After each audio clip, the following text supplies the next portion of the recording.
Magbalik buhay, magpabakuna. Yan na po, Sek. Standby.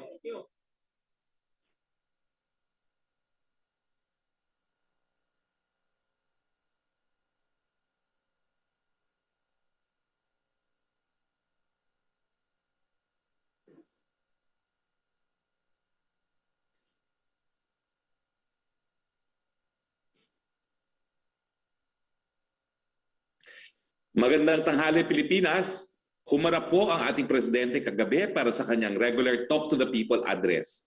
Muling iginiit ng Pangulo na wala nang naiproduce ang Senate Blue Ribbon Committee para patunayan ang akusasyon ng korupsyon.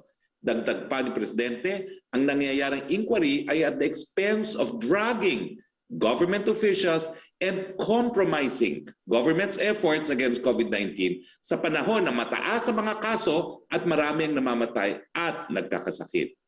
Panghuli, sinabi ni Pangulo na kung sa tingin ng Senate Blue Ribbon Committee ay may nakakalap na itong sapat na ebidensya ng korupsyon, dalhin ang kanilang kaso sa ombudsman o sa mga korte. Usaping bakuna naman po tayo, mahigit 41 milyon or 41,793,930 total doses na po ang na-administer. Ito po ay as of September 20 at ito po isang ayon sa National COVID-19 Vaccination Dashboard. Sa bilang na ito, nasa 18,823,718 ang fully vaccinated or 24.4%. Sa Metro Manila naman po, nasa 14,873,731 ang total vaccines administered. Sa bilang ito, nasa 6,603,149 ang fully vaccinated or 67.54% na po as of September 19, 2021. Tandaan po natin na walang bayad ang magpabakune. Ulitin natin, lahat ng bakuna ay ligtas at epektibo, anumang brand, dahil lahat ay pumasa sa ating Food and Drug Administration. Dumating po kagabi, September 20, ang 561,600 doses ng Pfizer na donasyon ng US government through the COVAX facility. Maraming salamat po. Pumunta naman po tayo sa update sa COVID-19. Ito po ang ranking ng Pilipinas sa mundo ayon sa Johns Hopkins World Meter COVID-19 Data at WHO COVID-19 Dashboard. Number 18 po ang Pilipinas pagdating sa total cases. Number 14 po tayo pagdating sa active cases. Number 136 po tayo sa mundo pagdating sa cases per 100,000 population. At number 93 po tayo pagdating sa case fatality rate. Nasa 18,937 po ang mga bagong kaso ayon sa September 2021 datos ng DOH. Mataas pa rin po ang ating recovery rate na nasa 91.91%. Meron na po tayong higit sa 2 milyon or 2,171,832 na mga gumaling. Samantala, malungkot po naming binabalita na nasa 36,934 na po ang binawian ng buhay. Nakikiramay po kami, 1.55% po ang ating case fatality rate. Tingnan naman po natin ang confirmed cases by report date around the country. Bagaman mataas ang mga kaso, unti-unti na po itong bumababa sa ibang mga lugar. Makikita ito sa Metro Manila na kulay asul na linya.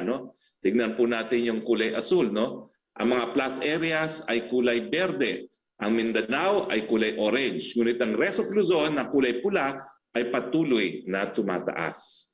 Sana po ay magpatuloy po ang downward trend. Pagdating sa case trend, nananatilang high ang risk classification sa buong bansa. Tingnan naman po natin ang infographic sa healthcare utilization rate. Sa national and healthcare utilization rate at ICU utilization rate ay nasa high risk. Walang rehiyon ang nasa high risk ang healthcare utilization rate, samantalang 11 rehiyon ang high risk ang kanilang ICU utilization rate. Dito po nagtatapos ang ating presentation. Kasama po natin ngayon si Dr. Edsel Salvania at Dr. Father Nick Austriaco. Puntahan po muna natin si Dr. Salvania. Ulitin po natin, Dr. Salvania, ang tanong, are some vaccines better than the others? Talaga naman pong ang Pilipino, talaga mas gusto nila ang mga Western brands, pero hindi nga po dumarating. Hindi gaya po ng mga Chinese brands. So kayo po ay isang dalubhasa, isang doktor. Are some brands of the vaccine better than the others? Dr. Salvania. Magandang hapon po, Spokes. Magandang hapon sa lahat ng nakikinig at nanonood. Yung sa ating mga approved vaccines po, yung may EUA na vaccines, lahat po sila ay mabisa laban sa severe disease. More than 90% effective po. Pinakita rin sa Centers for Disease Control na it decreases your risk of dying and ending up in the hospital by more than 10 times. Now, ang pinag-uusapan po, ano po ba yung effectiveness nito against yung tinatawag na clinical disease, yung magkakaubo, magkakasipon.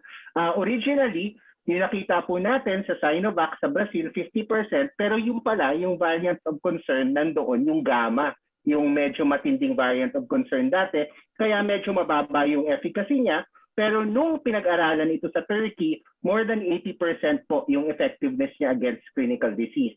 Now ngayon yung nakikita naman po natin yung Pfizer na 90 to 95% effective bago pa dumating yung mga variants of concern. Ngayon sa Israel na puro Delta yung nakikita nila, yung clinical efficacy is down to 30 to 40%. So bumababa po talaga yung clinical efficacy ng vaccines pag Delta ang pinag-uusapan, ngunit nananatili na mataas ang effectiveness against severe disease.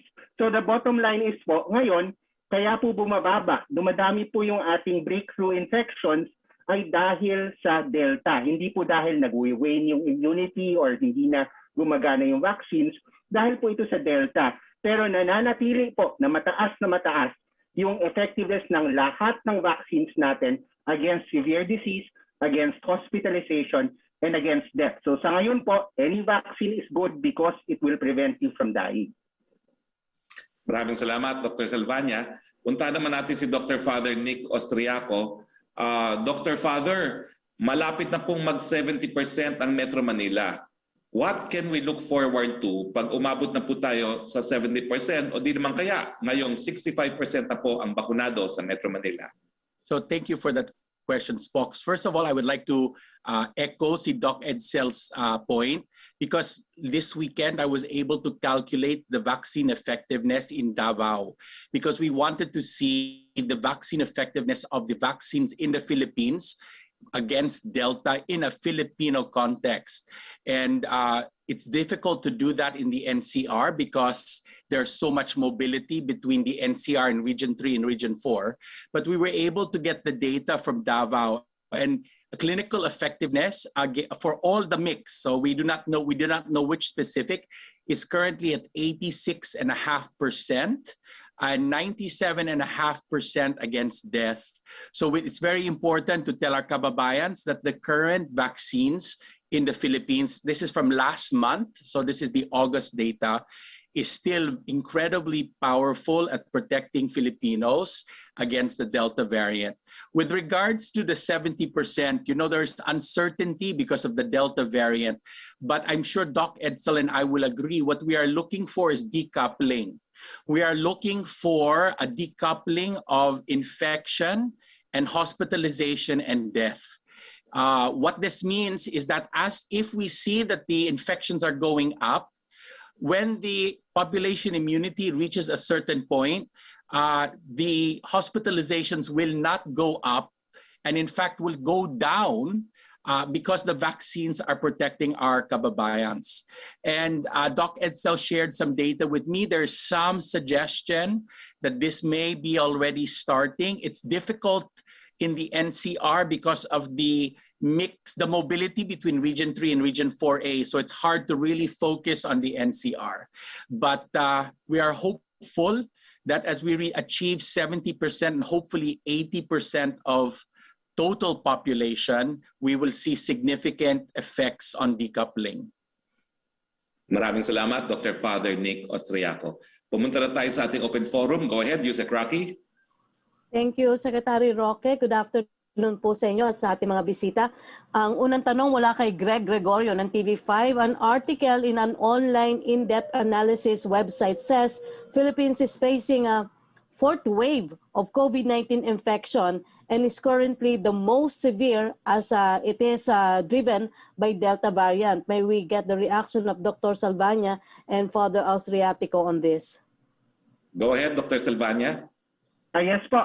So we know po kasi mahirap sabihin kung wave or spike or surge dahil po sabay-sabay yan eh. Ang wave kasi kung isa lang yung pumasok tapos makikita mong tataas yan tapos bababa. Yun po yung wave. Ito kasi madaming infections going on at the same time lalo na yung nai-introduce from outside and also what's in the community. The bottom line is if we're talking about the number of cases, ito na yung pinaka madaming cases in because of the inherent transmissibility of Delta. Pero kung titingnan natin yung number of deaths versus the number of cases, alam natin na more than double na yung number of cases na nakita natin sa Delta for this latest August.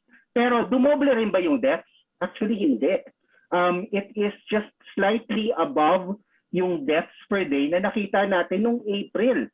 And so alam natin more than double yung cases, pero almost kapantay yung number of deaths compared to April, which means that we are starting to see na even though expected natin na mas deadly nga yung Delta, hindi yun nangyari. And the only thing that's contributing to that most likely, at ito na nga yung sinasabi ni Father Nick na nagsisimula na siguro yung ating decoupling, is yung pagbabakuna natin ng maraming tao. Na instead of naging mas deadly ang Delta, paradoxically, naging less deadly siya if you compare it to the number of cases we have versus the number of actual deaths that we are seeing.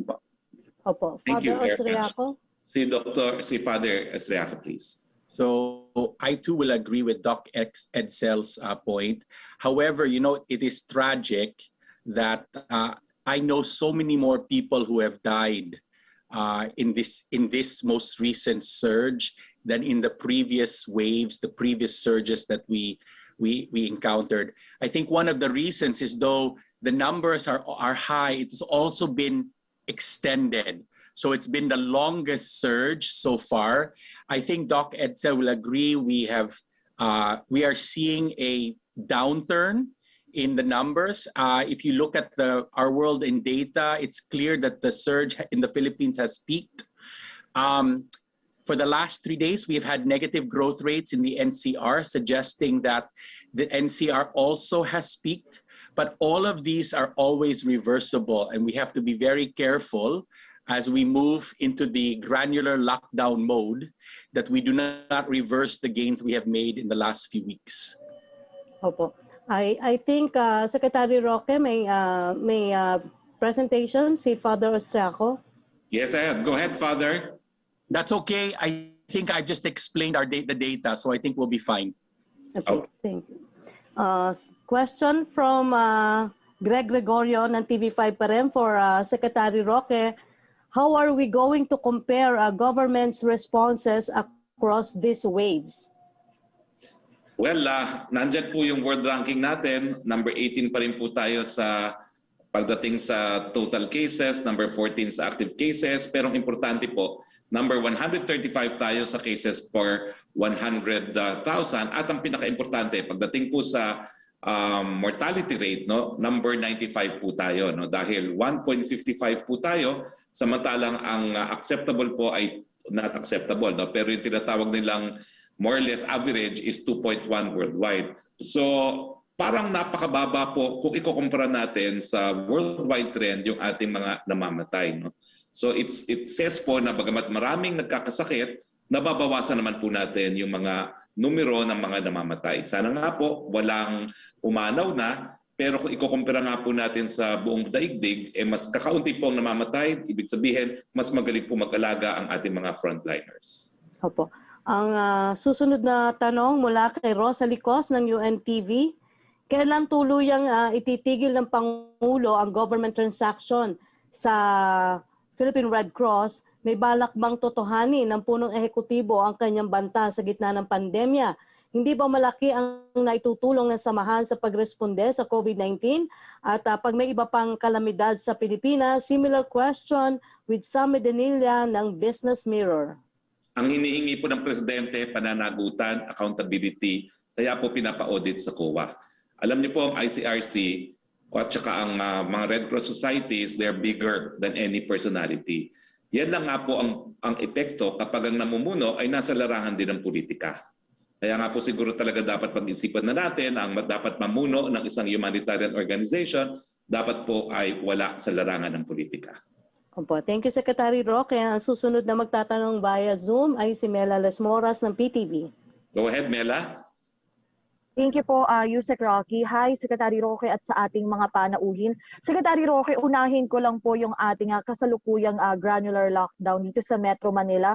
Kumusta po yung monitoring ng Malacanang? At may I ask, kasi may ilang residente nagsasabi na hindi pa sila nakakatanggap ng food aid. Do we confirm this? At paano po kaya natin may ensure yung timely distribution, lalo na't ngayong pilot nga ay posible itong ipatupad nationwide? Now, unang-una po, i-verify ko po kung hindi pa nakakatanggap ng food aid yung iba. Ang alam ko po kasi ito, shared responsibility. No? At ang aking nabalita sa ating mga naunang mga press briefing, on the basis of petsa. At ang unang mamimigay po ng food aid, kung hindi po ako nagkakamali, ay LGU. But I'm sure na nasabi ko na po yan at na-anunsyo na rin po nila yan. No? It will be a joint activity of the LGUs and the national government, pero parang mauna at ang LGU. I could be mistaken. I have to check that. No?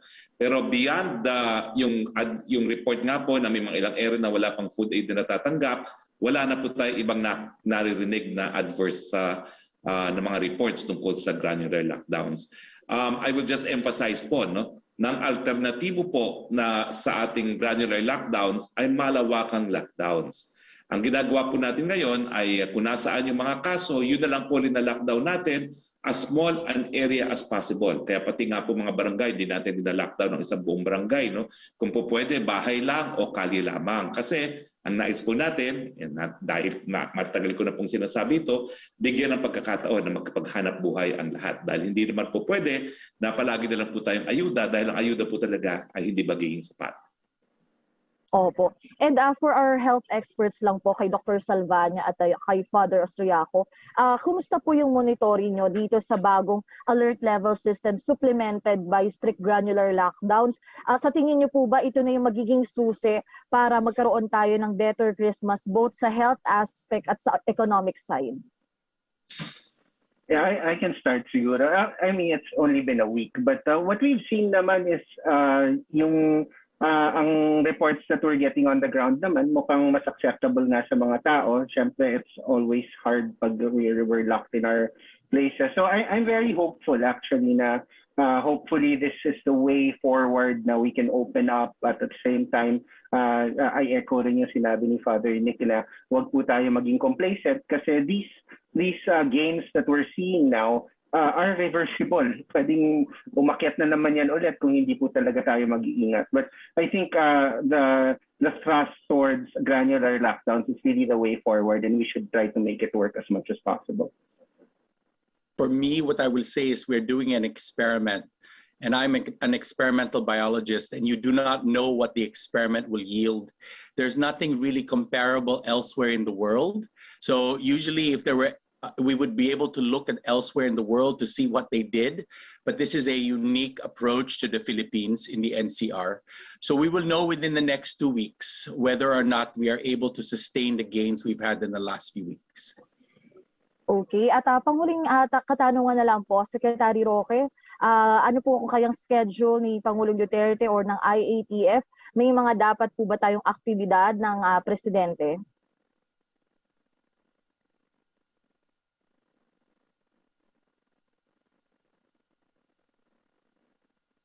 Secretary Roque? The people itong linggong ito. Sorry, Secretary, okay lang po bang makiulit? Naghang lang po kayo kanina. Yung schedule lang po ng Pangulong Duterte. Ang alam ko po ay magkakaroon ng pangalawang talk to the people itong linggong ito. And tama po, tomorrow na yung sa... Meron po siyang address sa United Nations itong linggong ito. Okay. Thank you so much po, Secretary Roque, at sa ating mga health experts, Yusek Roque. Salamat po. Okay, Secretary Roque, ang susunod pong tanong ay mula kay Rosalie Cos ng UNTV, kaugnay po ng 2022 national elections. Anong masasabi ng palasyo na pinangangambahan na ng iba na baka raw hindi makaboto ang naka-granular lockdown at magamit ito to declare failure of election? Well, we will get there po. No? We will answer that situation pag nando na po tayo kasi alam naman po ng COMELEC kung anong ibig sabihin ng failure of election. Kung sila po'y naka-lockdown, i-reset lang ng COMELEC ang petsa ng butuhan kung meron pa mga areas under lockdown pagdating po ng 2022. Pero kampante po ako, gaya ng sinabi po ng ating mga dalubhasa, habang dumadami po ang ating mga nababakunahan, pag nagkaroon na po tayo ng population protection or containment, tingin ko naman po makakapagbalik buhay tayo lahat. Opo. From Joseph Morong ng GMA News, would you have data on hospital admissions broken down into vaccinated and unvaccinated? What does this tell you? Well, meron lang po tayong datos na pinakita na natin doon po sa mga taga-PGH, yung mga pasyente. No? At lumalabas po talaga doon, yung mga seryosong mga nagkakasakit ay hindi po bakunado. No? I think we released that figure already, no, on the basis of yung admission sa PGH. So ang alam ko po, yun pa lang ang available na datos, no, pagdating doon sa mga vaccinated and unvaccinated. But Father Austriaco, baka may datos, Father. Yeah, so thank you. So we have some data now from, as I mentioned, from Davao City. I have also received data from several hospitals in the NCR regarding the vaccination status of their healthcare workers, and we are calculating the vaccine effectiveness of these different vaccines in the NCR for the healthcare workers. So hopefully this data will be able to help us to understand how often they get sick and how strong the protection is. But one of the things I point out, is that the data from Davao suggests that we don't need boosters for the general population yet. I know a lot of Filipinos are wondering whether or not they should start receiving boosters. If the effectiveness is 86%, as the data seems to suggest in Davao, in the general population, it suggests that we don't need that, which is why we need the data for healthcare workers to see whether or not they need boosters, as other countries are beginning to deliver those as well. Maraming salamat, Father Austriaco. Go, Yusek Roque. Yes, ang susunod pong tanong mula pa rin kay Joseph Morong ng GMA News. Is there still vaccine hesitancy? Where do you attribute this? Well, ang pinagbabatayan po natin ang mga survey, no? And we have to admit na malaki pa rin porsyento ng nagkakaroon ng hesitancy, at ang pangunahing dahilan pa rin ay yung kanilang pagduda doon sa safety at efficacy. Paulit-ulit naman po natin sinasabi, hindi lang po Philippine FDA ang nagsasabi na ligtas at gumagana po mga bakuna, pati na po ang WHO. At kakagaling ko nga lang po sa New York. No? Sa New York po, nakakapagbukas na ang kanilang ekonomiya dahil ang rini-require po nila ay yung mga vaccine cards. At ang New York po ay 80% na po silang vaccinated. Napakaganda na po ng lagay ng ekonomiya doon, at sana po umabot din tayo sa punto na 80% mababakunahan na mabuksan na po natin ang mga hanap buhay para sa ating mga kababayan. Okay. Thank you, Secretary Roque. Yeah, Dr. Salvania. Yes po. I-add ko lang, Spokes, yung data that FDA has released as of August 29, out of 13.87 million fully vaccinated individuals, ang number of breakthrough cases ay 242 only. This is the majority of this is Sinovac. And so that's 0.0017% breakthrough infection. Of course, over time, makikita natin mas dadami yung breakthrough, but that is a fantastic number. So that really tells us that our vaccines are working po. Thank you, Dr. Salvania. Yusek Roque? Opo. Ang Secretary Roque susunod na magtatanong via Zoom, Trisha Terada ng CNN Philippines. Go ahead, Trish. Folks, and to our guests po. Sir, first of all, dun lang po sa allegation ng false positive test results by the Philippine Red Cross. Saan po nakuha ng Pangulo yung figures that he mentioned, like 44 hospital workers, yung sa PSG and yung sa DOF, where he alleged false positive cases? And kailan pa po niya ito nalaman? Actual figures po yan, no, as reported, kasi matapos mag-test ng positive, right away, nagkaroon ng confirmatory test, lahat po sila, yung porsyento nga po na sinabi ni Presidente yung nag-negative. Yung second instance naman po, yung 200 plus, lahat po yan PSG. So kumbaga, within the family po yung datos na yon. No? So linabas lang ng Presidente yon kasi dapat talaga maimbestigahan ng RITM paano nangyayari yan. Actual figures coming from where? Specifically, yung PSG, sir, kasi parang we can say, okay, he got it from the PSG.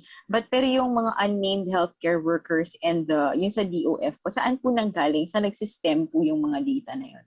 I think isang grupo rin ang nagpa-test niyan eh. At sabay-sabay sila nagpa-test at yan nga po naging resulta. Mm-hmm. And did the President independently verify it? And hindi po ba nangangamba yung Pangulo or even the Palace na ito po baka mag-cause ng takot or doubt sa number ng cases natin? And that his question is actually, kumbaga, raising doubts over the actual number of COVID cases, yung data po ng DOH. Kaya nga po kinakailangan maimbestigahan kaagad yan ng RITM. Nasa makina po yan eh. So you have to test the accuracy of the machines. At yan po ay ginagawa na as we speak. Mm-hmm. And sir, kung itong mga data na to dati pa naging available, bakit po hindi pinatigil and in-investigate? Bakit hindi po ba reflective to ng kumbaga incompetence sa part ng DOH? Kasi parang hindi po nila namomonitor yung mga labs all this time. Then what gives us the assurance that all other labs are giving us credible results as well? Well, hindi ko lang alam kung kailan talaga ito nangyari, no? Pero I think it happened fairly recent at kaya nga po ngayon nagkakaroon ng investigasyon. Mm-hmm. Pero sir, ano sa tingin ninyo yung magiging impact nito sa testing natin? Kasi diba sir, ngayon, ang problem po natin, meron pa rin talaga kasing cases, for example, in the provinces, may mga taong hindi pa rin po talaga naniniwala or in denial, halimbawa nag-positive sila.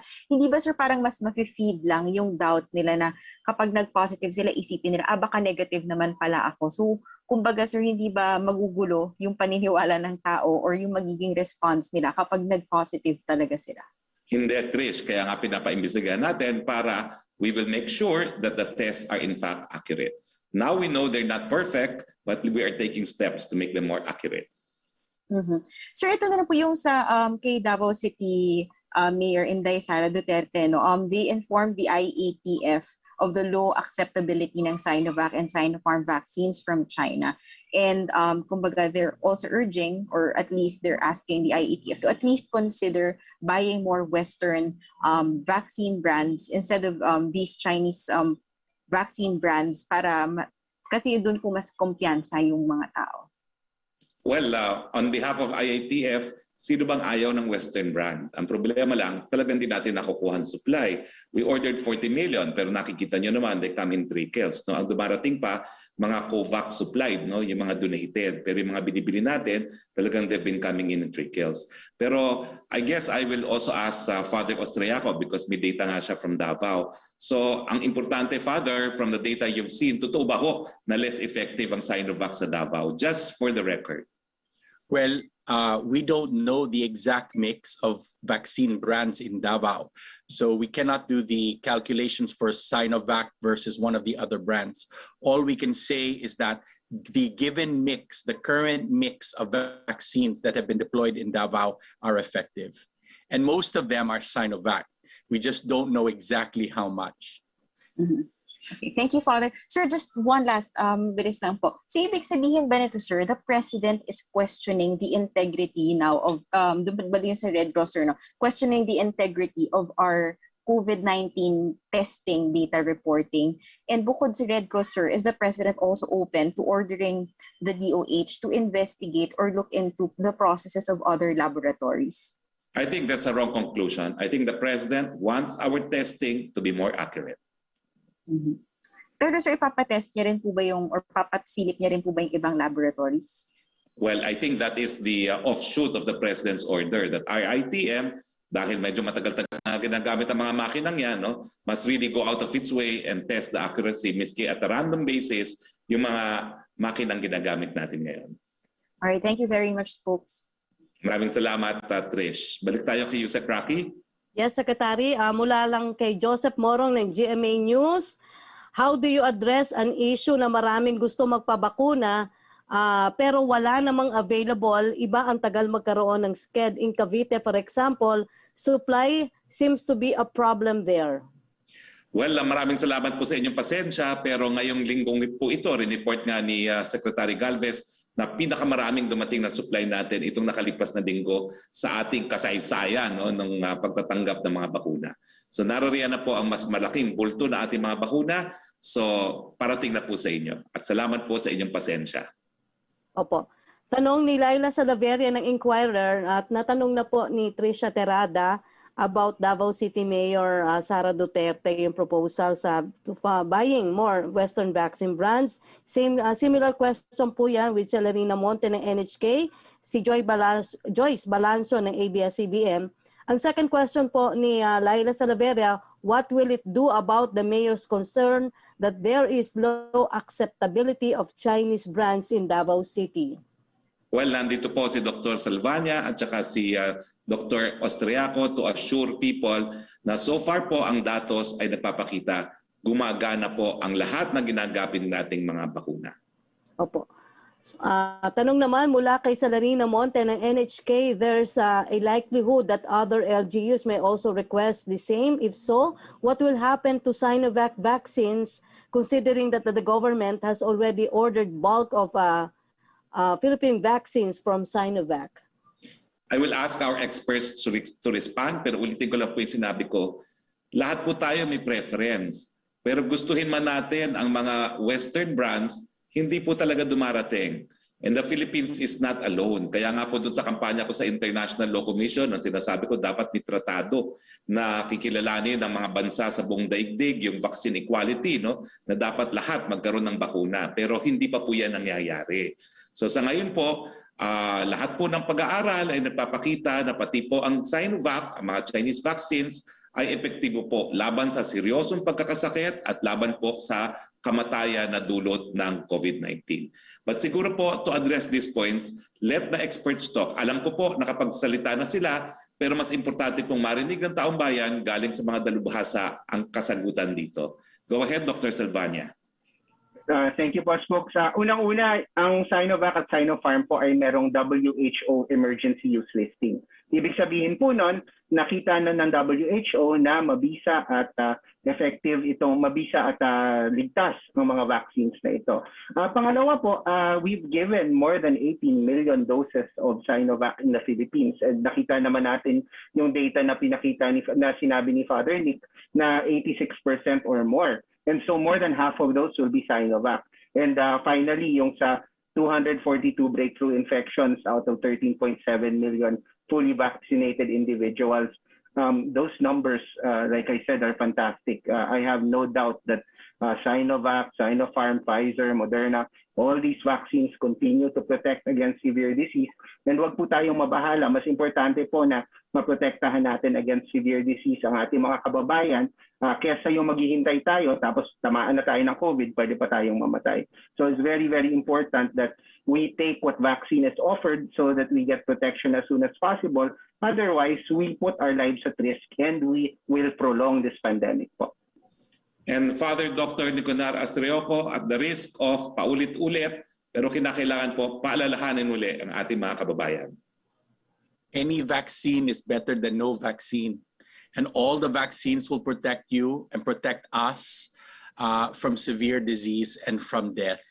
And we do it out of love of our families, right? Because if you get sick, your family will be at risk. They will lose you. They will lose you forever. So it's better to go and get vaccinated now because there is no promise you will get Pfizer and Moderna, especially since the United States is about to start a booster program for Pfizer and Moderna, and we do not know how that will impact the worldwide supply of Pfizer and Moderna. We hope it will not, but we've seen before the US will start buying hundreds of millions again. This will put an immense pressure on the world supply. So go and get vaccinated now. Maraming salamat, Dr. Salvania and Dr. Austriaco. Balik tayo kay Yusek Roque. Yes, thank you, Secretary Roque. From Red Mendoza ng Manila Times, ano po ang masasabi ninyo sa enforcement ng mga bakuna bubble? Sa tingin nyo ba gagana ito kahit na hanggang sa ngayon tumataas pa rin ang mga kaso? Well, hindi pa naman po natin pinapatupad ang mga bakuna bubble. No? Pinag-aaralan pa po yan. No? At ngayon po sa ating mga dine-in, no? 10% lang pong inaalaw para sa mga fully vaccinated. No? Sa akin naman po, at some point, kinakailangan magkaroon tayo ng tiwala sa mga bakuna, pero sa ngayon po, hindi pa po natin napapa-implement po yan. Opo. Second question niya, nagkaroon po ng mainitang diskusyon ng FDA ng Amerika tungkol sa pagbibigay ng booster doses sa lahat ng kanilang mga citizen doon na nauwi sa rekomendasyon na dapat 65 up at mga vulnerable lang ang pwedeng bigyan ng booster. Ano po ang posible na possible implication nito sa ating bansa?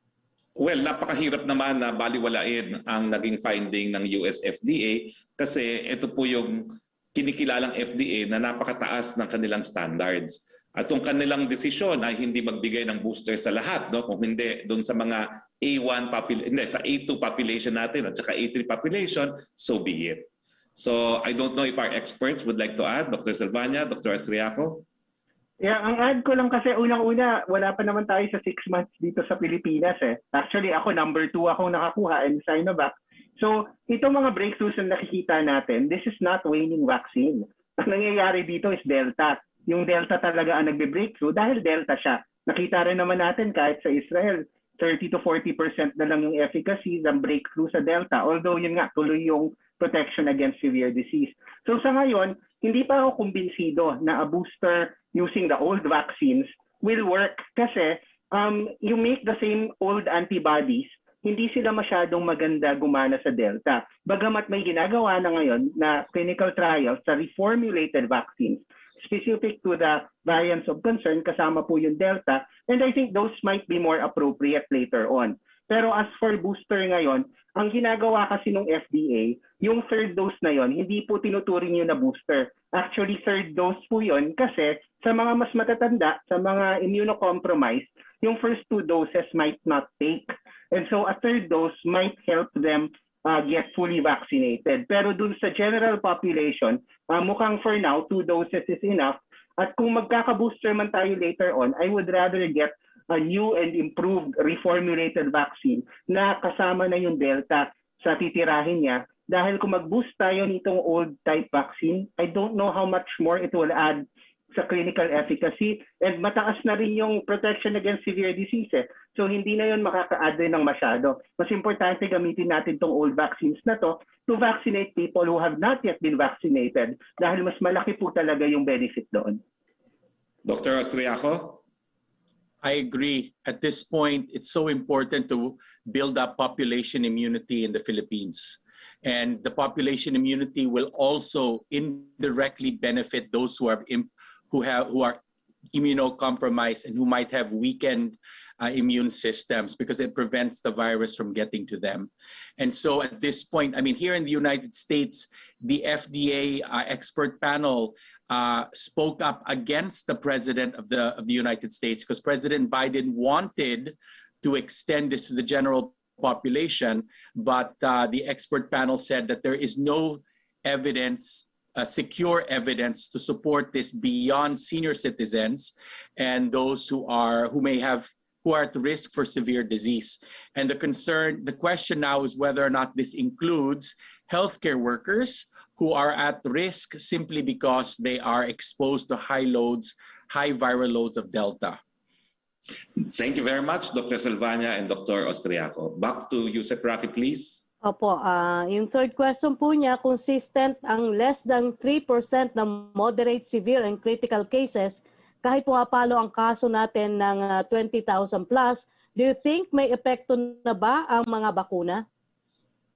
Well, from a layman's point of view, no, mahigit 65% na po sa Metro Manila, baka naman po meron, but I will ask the experts to answer.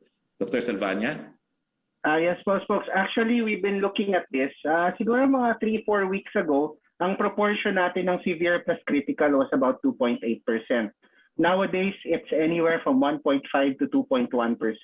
So alam naman natin na we were expecting Delta to have more severe. So imbis na tumaas or stay at 2.8%, bumaba pa. And there's really only one explanation for that, and that's really the vaccination. The other thing is, kung titingnan natin yung by region na mortality rate or yung case fatality rate, ang NCR is now down to about 1.2%. And so I think of course early pa rin kasi yung fully vaccine, yung umabot tayo sa 50% is just a few weeks. So it's very difficult to make hard conclusions at this point.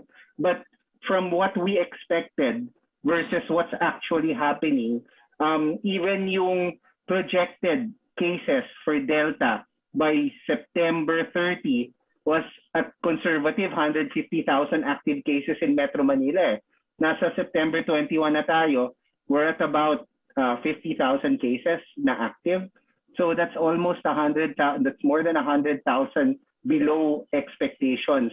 So I think dito na natin nasisimulang makita yung epekto nitong enhanced vaccination program. And of course, yung ating mayors rin have really shortened the time to detection. Yung sinabi yung recommend nga ng faster na we have to do our PDITR more aggressively. Mukhang ginawa naman po talaga nila. So I think that what we are doing is working right now. But of course, the hospitals are still full kasi ang dami talagang pasok. Kagaya ng sinabi ni Father Nick.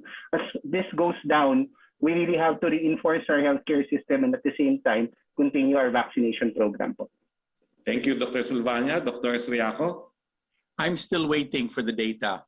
I think that there's two things I'm waiting for. First of all, the vaccinations take 2 weeks after the second dose, number one.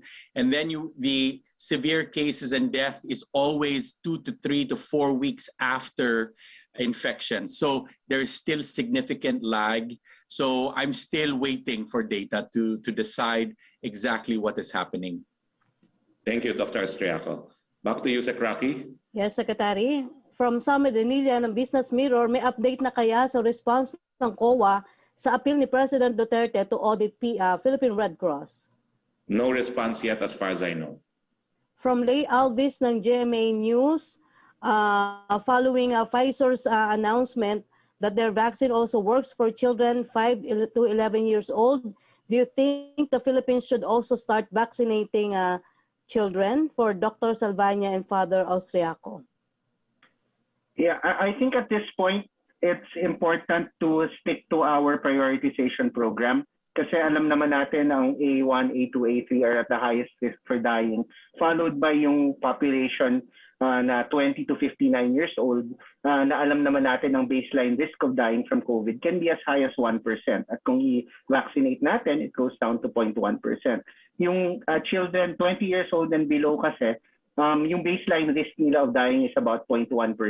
So, bagamat we want to get that down to 0.01%, mas importante po na i-target natin yung mga at higher risk for dying. Once our supply is okay, then we should vaccinate everyone po.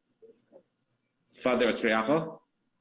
I too would like to wait. And also, it's interesting, in my view, and this is, I'm not a medical doctor, but in my view, given the technology, if we were to vaccinate, especially our very young, I think it would be important to err on the side of Sinovac rather than a Pfizer or Moderna, because the technology for Sinovac is so much more understood. And our young children, especially those who are still prepubescent, we're not quite sure what will happen, right? So I think, just like Dr. Edsel, I think there's no immediate need. And but personally, if you ask me as a molecular biologist, if given the risk is already so low for a young child, if we had the option of if an mRNA vaccine or an attenuated vaccine, I would err on the attenuated vaccine to lower that 0.1 to even lower and minimize any risk long term for the development of our children. Maraming salamat, Dr. Austriaco. Yusek Roque? Yes, Secretary Roque, from Chris Jose na Remate Online, reaksyon po sa sinabi ni Vice President Lenny na iwasan daw po ang mga personal na insulto sa isinasagawang Senate inquiry ukol sa overprice sa pagbili ng medical supplies at sa harip ay manatili lang sa katotohanan, lalo na raw po ngayon at nahaharap pa rin sa pandemya ang bansa. Agree po tayo, pero lumalabas po na parang yung ilang mga senador hindi papayag hanggang hindi lumabas na di umano ay may korupsyon. Malinaw naman po, walang overprice sa PPE, walang overprice pagdating sa face mask.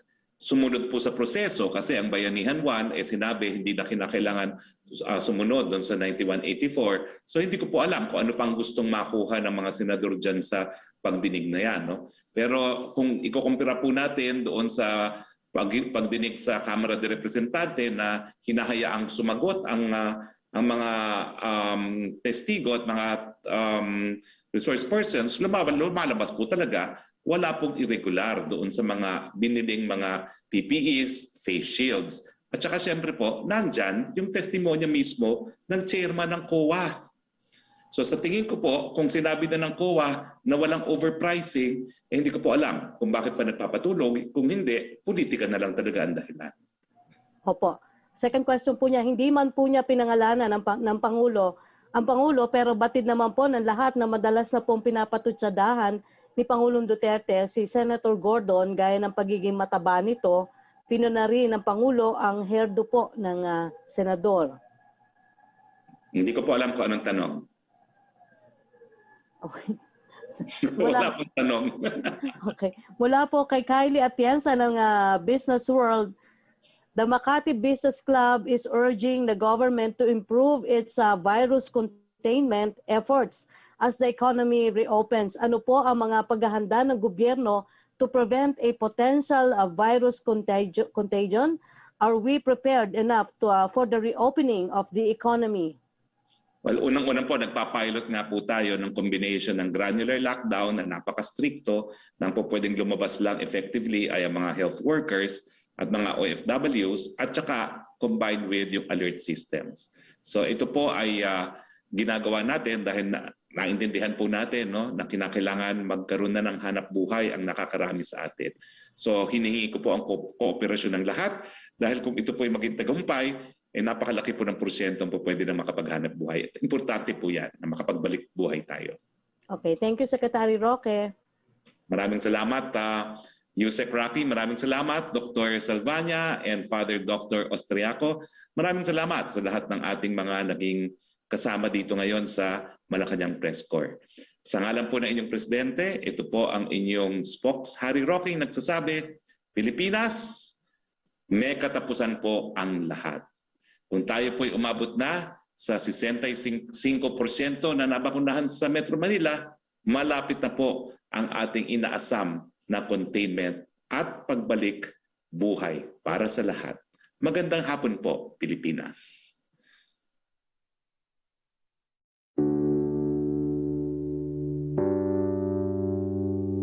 Ang tagal mo na nawala. Kapag tayo agad magpapabakuna, mabilis babalik ang masayang buhay. Para lahat tayo, balik pamilya, Balik buhay. balik trabaho, balik buhay. Buhay. Magbalik buhay, magpabakuna.